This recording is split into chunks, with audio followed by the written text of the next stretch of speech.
First contact with the impossible, the Deep Space Alert Captain Zara Okafor was drinking her morning coffee when the universe decided to break all the rules.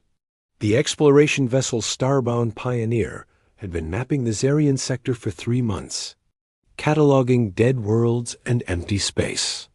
It was supposed to be routine work, the kind that let a crew catch up on sleep and maintenance. Then Lieutenant Jake Morrison burst into her quarters without knocking. "Captain, you need to see this immediately," he said, his face pale and hands shaking. "The quantum sensors are picking up something that shouldn't exist." Zara set down her coffee and followed Morrison to the bridge. The Starbound Pioneer was a small ship, only 40 crew members, but it was equipped with the most advanced scanning equipment the Earth Federation could build. As they walked through the narrow corridors, Zara noticed other crew members staring at their instruments with confused expressions. The impossible reading on the bridge. Chief Science Officer Dr. Amara Singh was bent over her console, running diagnostic after diagnostic. "Captain, I've checked our equipment 15 times. The readings are impossible, but they're consistent." Zara looked at the main display screen. At first, she saw only empty space and distant stars. Then Singh highlighted a section of space that seemed to shimmer like heat waves rising from hot pavement. "What am I looking at?" "According to our quantum field detectors, there's a massive object in that location. Something roughly 3 kilometers long and 1 kilometer wide. But our optical sensors show nothing. Our gravity sensors detect no mass. Our electromagnetic sensors show no energy signatures." Singh pulled up a 3-dimensional display that made Zara's breath catch. The computer was showing the outline of an enormous ship, far larger than any vessel in the Federation fleet. It had the angular, predatory lines of a warship, but its design was unlike anything she had ever seen. "The quantum signature is off the charts," Singh continued. "It's like the object exists in quantum superposition, being both there and not there at the same time. But that's impossible for anything larger than a molecule." The approach Zara stared at the impossible readings. In her 20 years of space exploration, she had seen strange things. Gas clouds that sang in radio frequencies. Planets that existed in multiple dimensions. But this was different. This challenged the fundamental laws of physics. "Plot a course for that location," she ordered. "Slow approach. If something that big is hiding in quantum space, I want to know what it is and why." "It's there." The Starbound Pioneer changed course and began moving toward the quantum anomaly. As they got closer, the readings became even stranger. The ship's instruments started picking up energy signatures that flickered in and out of existence.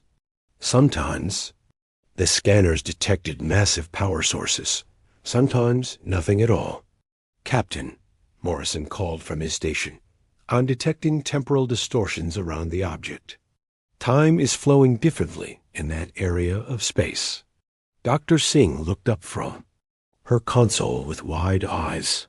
"The temporal field is incredibly complex. It's like time is twisted into knots around whatever is there.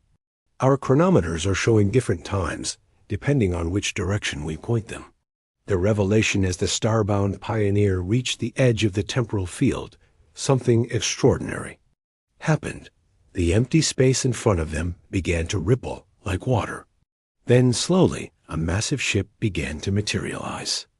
It was not becoming solid, but rather becoming visible, as if a veil was being lifted from their eyes. The ship was huge, dwarfing even the largest Federation dreadnoughts. Its hull was a dark metal that seemed to absorb light, and strange geometric patterns covered its surface. These patterns glowed with a soft blue light that pulsed like a heartbeat.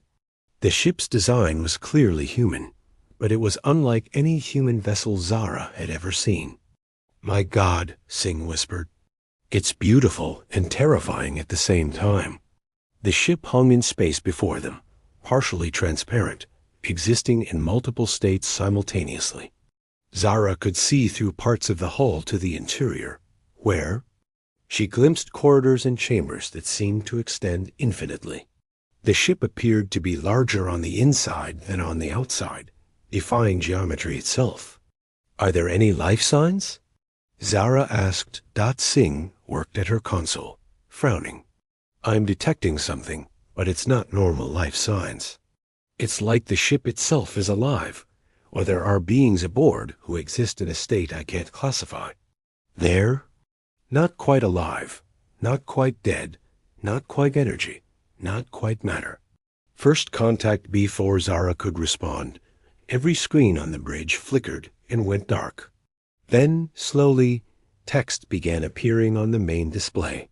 The letters were in standard Federation script, but they seemed to write themselves with deliberate, careful strokes. "Greetings, children of Earth. We are the UHS Temporal Sovereign. We have been waiting for you." The bridge fell silent. Zara felt her heart racing.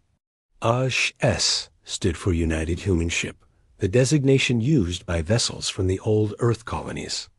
But according to Federation records, no colony ship had ever ventured this far into space. "Waiting for us?" Zara said aloud. "How long have you been waiting?" The text continued to appear. "Time has no meaning in quantum space.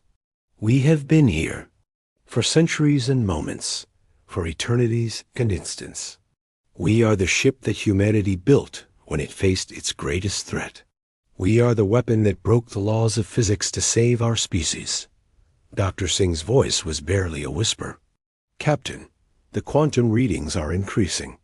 The ship is becoming more solid, more real. It's like our presence is stabilizing it." More text appeared. "We are the result of human ingenuity pushed beyond all limits. We are what happens when a species refuses to accept defeat, even from the laws of reality itself. We are the ship that the universe fears." The warning Zara stepped closer to the main screen. What threat did humanity face? What did you have to do? The text paused, and for a moment, the ship's glow pulsed brighter. The architects came from beyond the dimensions we know. They could reshape reality itself, erase entire civilizations from existence, make it so that species had never existed at all. They saw humanity as a threat that needed to be eliminated. "But humanity survived," Zara said. "Humanity survived because we sacrificed everything to become something beyond their reach. We became a ship that exists in all possible realities simultaneously. We became a weapon that can fight beings who control the laws of physics. We became the thing that makes gods afraid." The ship's glow began to pulse faster, and Zara noticed that the stars around them were starting to bend and shift. Space itself was warping around the massive vessel. "But our awakening comes with a price," the text continued. "By stabilizing our quantum state, you have sent ripples through the dimensional barriers. The architects will sense our presence. They will come." Morrison looked up from his station, his face pale. "Captain, I'm detecting massive energy signatures approaching from deep space. Multiple contacts, coming from directions that don't exist in normal space." The text on the screen changed to urgent red letters. "They have found us. The war that has been waiting for 300 years is about to begin. And this time, the fate of not just humanity, but all reality itself, hangs in the balance." The choice Zara looked around her bridge at her crew. They were explorers, scientists, not soldiers. They had come looking for new worlds and new knowledge. Instead, they had found a weapon that could destroy or save the universe. "What do you need from us?" she asked the ship. "We need you to make a choice," came the reply. "We can send you away, back to Federation space, to live your lives in ignorance of what is coming.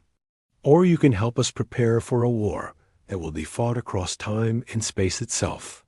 But know this, once you choose to help us, you will never be the same. You will become part of something greater and more terrible than anything in your universe. The Ship's glow intensified, and Zara could see more details of its impossible architecture. She saw chambers filled with swirling energy, corridors that led to other dimensions, and at the ship's heart, something that looked like a small sun contained within geometric patterns of pure light. "The architects are coming," the text appeared. "Again, they come to finish what they started 3 centuries ago. They come to ensure that humanity never threatens their dominion over reality. What is your choice, Captain Zara Okafor? Will you help us show them that humanity refuses to be erased from existence?" As if in response to the ship's words, space around them began to tear open like fabric. Through the tears, Zara could see glimpses of other realities, other universes, and moving through them, shapes that hurt to look at directly. The architects were coming, and they brought with them the power to unmake reality itself. Asterisk. Zara looked at her crew one more time, then at the impossible ship that waited for her answer.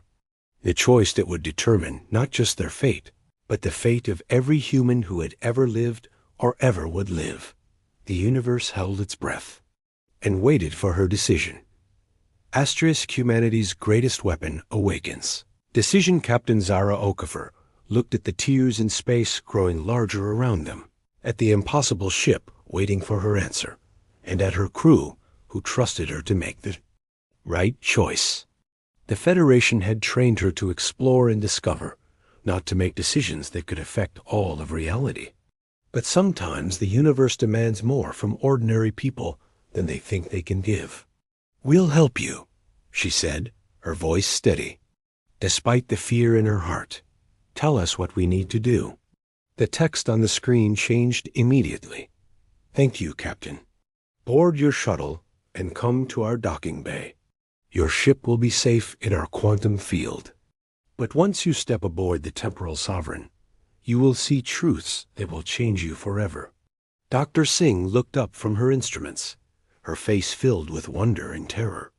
"Captain, the quantum field around the ship is expanding. It's creating a protective bubble around our vessel. The readings are impossible, but we're being pulled into some kind of pocket dimension." Through the viewports, Zara could see the stars changing. They were not moving through normal space anymore. The Temporal Sovereign had somehow enclosed both ships in a reality bubble where the normal laws of physics were more like suggestions. Boarding the impossible. 30 minutes later, Zara stood in the shuttle bay of the Temporal Sovereign with Dr. Singh, Morrison, and Chief Engineer Carlos Reeves. They had taken the shuttle across a space that seemed to bend and fold around them. The docking bay was enormous, easily 10 times larger than it should have been based on the ship's external dimensions. The air shimmered with energy, and the walls were covered in the same geometric patterns they had seen on the hull. These patterns moved constantly, like living equations solving themselves over and over again. The floor felt solid under their feet, but Zara could see through it to other levels of the ship that seemed to exist in different dimensions. "Welcome aboard," a voice said behind them. They turned to see a figure approaching. It looked human, but Zara could see through it to the wall behind. The figure was tall, wearing what appeared to be a Federation uniform from centuries past. But the uniform flickered between different designs as if it couldn't decide which time period it belonged to. "I am Commander Elena Torres," the figure said. "Or rather, I was Commander Torres. Now I am part of the ship's quantum consciousness. I volunteered to be the interface between your physical reality and our quantum existence." Singh stepped forward, her scientific curiosity overcoming her fear. "How is this possible? How can you exist in multiple states simultaneously?" Torres smiled, and for a moment she looked completely solid and human. "When humanity faced extinction, we had to become something more than human. We had to become an idea that could fight other ideas. We merged our consciousness with quantum mechanics itself. The ship's true nature, Torres, led them through corridors that seemed to stretch forever. The walls were transparent, showing other parts of the ship, other dimensions, other possibilities. Zara saw chambers filled with swirling galaxies, laboratories, where scientists who had been dead for centuries continued their work, and weapon systems that looked like they could tear holes in reality itself. The temporal sovereign is not just a ship, Torres explained as they walked. It is a living manifestation of human determination. When the architects told us that humanity would be erased from existence, we refused to accept that fate. We built a vessel that could exist in all possible realities simultaneously. They entered a vast chamber at the ship's heart. The room was spherical, with no clear floor or ceiling. In the center floated a pulsing sphere of light that hurt to look at. Directly around it, thousands of humanoid figures sat in meditation poses, their bodies flickering between solid and transparent. The quantum core, Torres said, and the crew who chose to merge with the ship. Each of them represents a different aspect of human knowledge and experience. Together, they are the ship's consciousness. Morrison looked around the chamber in awe. How many people are part of the ship? 50,000 volunteers from across human space, Torres replied. Scientists, soldiers, artists, philosophers, engineers. Every human colony contributed their best and brightest. They gave up their individual existence to become part of humanity's ultimate weapon. The enemy revealed suddenly. Alarms began sounding throughout the ship. The geometric patterns on the walls turned red, and the quantum core's pulsing became rapid and urgent. Torres's expression became grim. They're here, she said. The architects have found us. The walls around them became transparent, showing the space outside the ship. Zara gasped at what she saw. Reality itself was being torn apart. Massive geometric shapes, impossibly complex and beautiful, were emerging from the tiers in space. These shapes moved in ways that made no sense, existing in more dimensions than human minds could comprehend. The architects, Torres said, they are beings of pure mathematics and physics. They can rewrite the laws of reality with a thought. They have destroyed thousands of civilizations, not by conquest, but by making it so those civilizations never existed in the first place. One of the geometric shapes approached their position, and Zara felt her mind struggling to process what she was seeing. The shape was simultaneously a cube, a sphere, a pyramid, and forms that had no names. It pulsed with colors that didn't exist in normal space. Why do they want to destroy humanity? Singh asked. Torres turned to face them, her expression serious. Because humanity is the one species they cannot control. We are chaotic, unpredictable, and we refuse to accept limits. We ask questions they cannot answer and dream of possibilities they cannot calculate. In their perfect, ordered universe, humanity is a virus that must be eliminated. The battle begins. The ship shuddered as the architect's weapons struck the quantum field around them. But instead of damaging the temporal sovereign, the attacks seemed to make it stronger. The geometric patterns on the walls glowed brighter, and Zara could feel power building throughout the ship. How do you fight beings that can control reality? Reeves asked. By becoming part of reality itself, Torres replied. Watch. The view outside changed as the ship began to fight back. Instead of firing conventional weapons, the temporal sovereign was rewriting the laws of physics around the architects. Zara watched in amazement as the ship created zones where gravity flowed backward, where time moved in circles, where mathematics itself became unstable. The architects' perfect geometric forms began to waver and distort.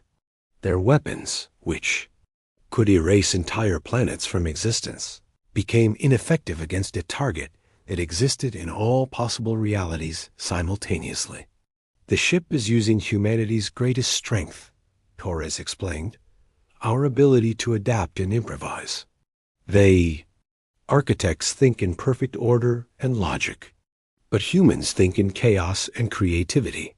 We can imagine possibilities they cannot calculate. Asterisk the scope of power. As the battle continued, Zara began to understand the true scope of what humanity had created. The temporal sovereign was not just fighting in normal space. It was fighting across multiple dimensions, multiple timelines, multiple possible realities. In each reality, the battle played out differently, but in all of them, humanity refused to surrender. "This is what we became," Torres said, her voice filled with both pride and sadness. "We became the thing that scares gods. We became proof that no force in the universe, no matter how powerful, can destroy the human spirit." Through the transparent walls, Zara could see other human ships materializing around them. But these were not ships from her time. Some were ancient colony vessels from centuries past. Others were sleek warships from possible futures. All of them were crewed by humans who had chosen to join the quantum consciousness. Every human who has ever lived or ever will live is part of this fight, Torres explained. The ship exists in all timelines simultaneously. When the architects threaten humanity, every version of humanity responds. Singh stared at the battle raging around them. How is this possible? How can one ship have this much power? Because it's not one ship, Torres replied. It's the combined will of every human who ever refused to give up. It's every scientist who pushed the boundaries of knowledge, every explorer who ventured into the unknown, every person who looked at the impossible and said, "Not today." The price of victory, as the architect's forces began to retreat, their perfect geometric forms dissolving back into the dimensions they came from. Torres turned to Zara with a serious expression. "We have won this battle, but the war continues. The architects will return, and when they do, they will bring even greater force. Humanity needs protectors who can think like humans, but fight like gods." Zara realized what Torres was asking. "You want us to join the ship's consciousness?" "Not all of you," Torres said, "but some. The ship needs new perspectives, new ways of thinking. The quantum consciousness is powerful, but it risks becoming stagnant without fresh input." Morrison stepped forward. "What would happen to us?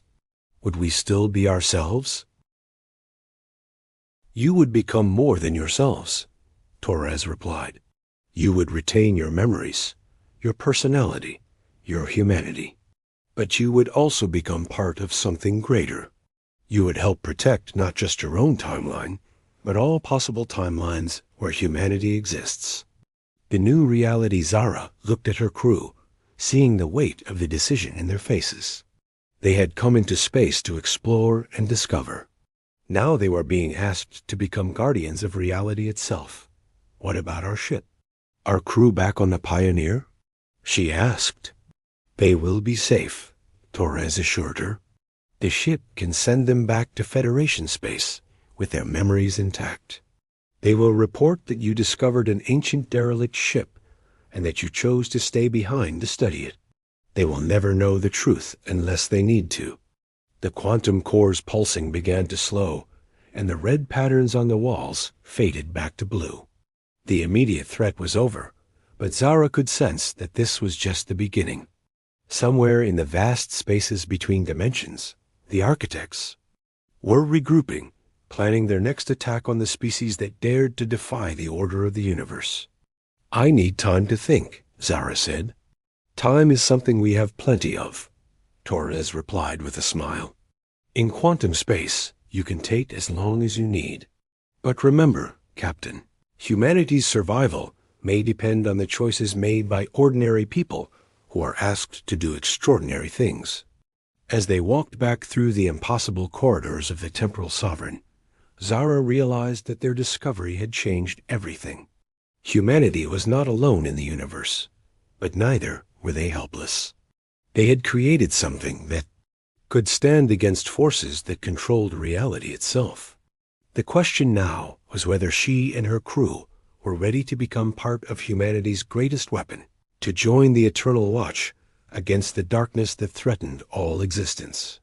The ship waited patiently for their decision, floating in its quantum bubble, ready to continue a war that would determine whether free will and chaos could triumph over order and control. The universe would never be the same. Asterisk.